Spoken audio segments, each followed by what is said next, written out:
Ray Parks mas pinili si Zainab Harake kesa sa FIBA World Cup 2023.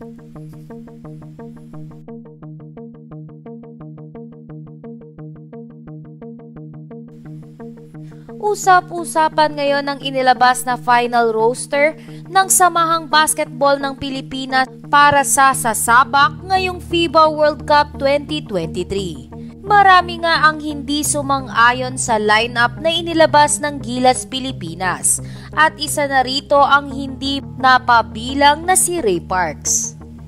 Ayon kasi sa Pinoy fans ay mas deserve ni Ray ang mapasama sa Gilas Pilipinas dahil na rin sa experience nito sa international. Gayunpaman ay merong isang dahilan na nakikita ang netizens kung bakit hindi napasama si Ray Parks sa lineup ng Gilas Pilipinas.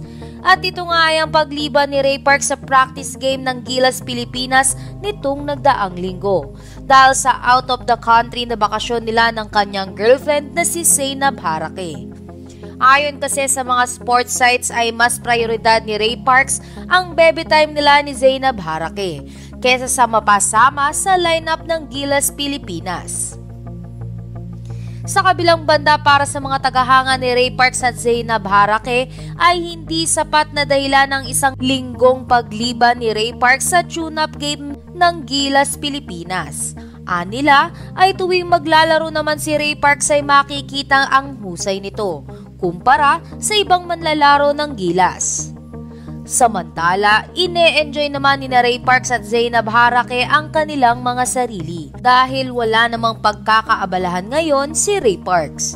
Naniniwala naman ang kanilang mga tagahanga na masisilayan ng dalawa na sumusuporta sa paparating na laban ng Gilas Pilipinas.